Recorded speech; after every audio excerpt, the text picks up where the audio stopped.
संकट कटे मिटे सब पीरा, जो सुमिरे हनुमत बलवीरा। नमस्कार। अहमदाबाद की आयशा की सुसाइड वाली वीडियो आप सब ने देखी होगी। उसमें आयशा ने बोला है कि मोहब्बत करनी है तो दो तरफ़ा करो, लेकिन हम कहते हैं मोहब्बत एक तरफ़ा हो या दो तरफ़ा, बस उसे कैसे निभाना है ये सीख लीजिए। सबसे पहले आप सबको ये बता दें कि प्यार का मतलब किसी को पाना नहीं होता। प्यार का कभी भी किसी को पाना मतलब नहीं होता। प्यार का मतलब तो निभाना होता है। कई लोग प्यार को पा तो लेते हैं लेकिन निभा नहीं पाते, और कई लोग प्यार को पा नहीं सकते लेकिन निभा बहुत कुछ देते हैं। किसी ने प्यार तो पा लिया लेकिन एक दूसरे के प्यार को समझना उन्हें आता ही नहीं। किसी ने एक तरफ़ा प्यार किया है और दो तरफ़ा प्यार ना पाने के बाद भी सब कुछ निभा जाते हैं, सब कुछ निभा के दिखा देते हैं। दूर रहकर भी अपने प्यार को दुख नहीं आने देते, उनके दुख कम करने में लगे रहते हैं। एक तरफ़ा प्यार वाले लोग अपने प्यार को कभी कोई दुख नहीं आने देते। हम कहते हैं प्यार कैसा भी हो उसे निभाना सीखिए। जो निभाता है असल में वही प्यार को पाता भी है, और जो नहीं निभा पाता वह प्यार को पाकर भी खो देता है। इसलिए प्यार को पाना नहीं बल्कि निभाना सीखिए। वैसे भी कृष्ण जी ने राधा जी को कहा था, अगर देह से प्रेम करोगी तो बस इसी जन्म तक साथ रहोगी, और अगर आत्मा से प्रेम करोगी तो अमर हो जाओगी। और ये बिल्कुल सत्य है। कृष्ण जी और राधा जी का प्यार आत्मा से जुड़ा था, जो आज तक अमर है और कई हमेशा हमेशा अमर रहेगा। और आयशा ने बोला है कि कुछ मोहब्बत तो निकाह के बाद भी अधूरी रह जाती है। तो हम सबको बताना चाहेंगे वो इसलिए क्योंकि कुछ लोगों को अच्छे लोगों की कद्र नहीं करनी आती, या अच्छे लोगों की पहचान नहीं करनी आती। और रही सुकून से जीने की बात, आयशा ने बोला है कि अब मैं सुसाइड करके सुकून से जीऊँगी। तो हम आप सबको बताना चाहेंगे कि कोई भी आत्महत्या सुकून की तरफ नहीं ले जाती। सुकून की तरफ तो हमारे कर्म हमें ले जाते हैं। अगर सुकून से जीना है तो प्रेयर करके नहीं, प्रार्थनाएं करके नहीं, अच्छे कर्म करके जाओ।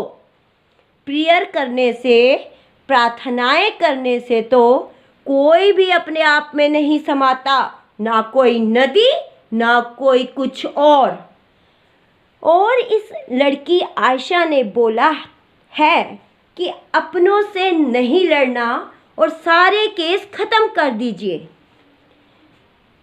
हम कहते हैं अगर अपनों से नहीं लड़ना तो केस करने ही क्यों। बस आप लोग अपने अंदर इतनी हिम्मत जगा लीजिए कि सिर्फ और सिर्फ माफ़ करने का हुनर सीख लीजिए, जो कठिन तो है लेकिन बड़ा सुखदाई होता है। माफ़ करके ज़िंदगी में आगे बढ़ना सीख लीजिए। ना किसी पर केस कीजिए, ना किसी से लड़ाई कीजिए, क्योंकि केस तो चलते रहते हैं, ज़िंदगियां ख़त्म हो जाती हैं। और रही बात लड़ाई की, लड़ाई में तो हमेशा अपना ही नुकसान होता है। लड़ लड़ के तो चेहरे पर समय से पहले बुढ़ापा आ जाता है, और टेंशनें तो कई बीमारियां लगा देती हैं। ऐसे इंसान को सिर्फ और सिर्फ माफ़ कीजिए। माफ़ करके ज़िंदगी में आगे बढ़िए। क्या पता आपका बढ़ाया हुआ कदम आपको अच्छी राह और सही राह पे ले जाए। और आयशा ने अल्लाह से मिलने की बात बोली लास्ट में। तो हम आप सबको बता दें कि अल्लाह भी उन्हीं से मिलता है जो जीवन को अच्छे कर्मों से जीकर जाते हैं। अल्लाह से मिलना ही है तो अच्छे कर्म करके वापस जाइए। और आयशा ने बोला है कि अल्लाह से कहूँगी कि मेरे से गलती कहाँ हुई। हम आप सबको बता दें कि गलती आयशा से नहीं हुई थी, गलती तो आयशा को ना समझने वालों से हुई थी, जो इतनी हंसमुख लड़की को पहचान नहीं पाए और उसे खो दिया। आयशा की वीडियो को देखने के बाद आज हम हर लड़की के आगे, हर बिटिया के आगे हाथ जोड़कर प्रार्थना करते हैं कि अपने अंदर हिम्मत जगाइए। थोड़ा कठिन जरूर है पर करके तो देखिए। अपने अंदर हिम्मत जगाओ, सुसाइड मत कीजिए। अगर ये कीमती जीवन का तोहफा आपको मिल ही गया है तो प्लीज़ इसे जीकर अल्लाह के पास जाएं। लास्ट में हम थोड़ा सा हर माता पिता के आगे हाथ जोड़कर प्रार्थना करते हैं कि सब माता पिता को पता होता है हमारी बिटिया कैसी है, क्योंकि उन्होंने जन्म दिया होता है, उन्होंने पाला होता है। इसलिए हर माँ बाप को पता होता है हमारी बेटी सही है या गलत है।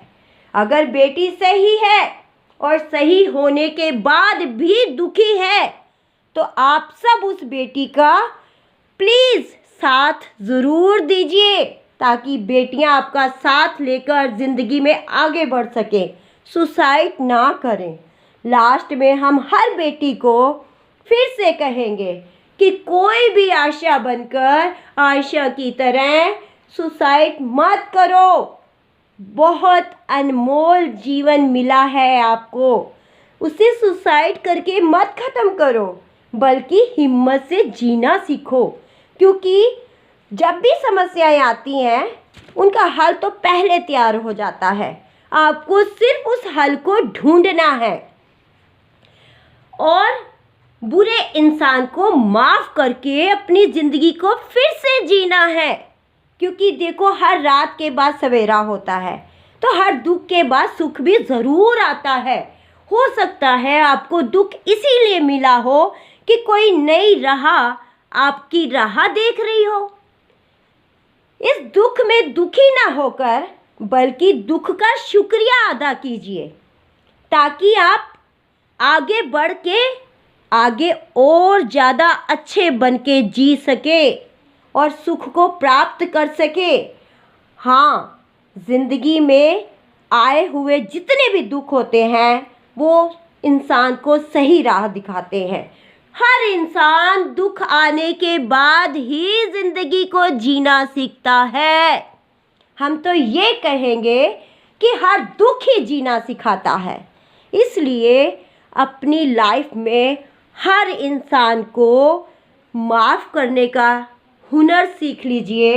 अपने अंदर इतनी हिम्मत जगा लीजिए कि आप उनको माफ़ कीजिए और अपनी राह बदलकर आगे बढ़िए, जीना सीखिए और बहुत अच्छा जीकर जाएं। अगर आप सुसाइड करके वापस जाओगे तो कभी भी आपको अल्लाह नहीं मिलेंगे। आपको सच में अल्लाह के पास जाना है तो अपनी ज़िंदगी को जीकर, सबको माफ़ कर कर, अपने आप को बदल कर, अपने अंदर माफ़ करने की हिम्मत जगाकर आगे बढ़ना है। हर दुख एक नई राह भी दिखाएगा और सुख के करीब भी ले जाएगा। इसलिए सभी बेटियों से हाथ जोड़कर सभी बहनों से प्रार्थना है कि कृपा करके सुसाइड करना बंद कीजिए, सिर्फ हिम्मत से काम लीजिए। धन्यवाद।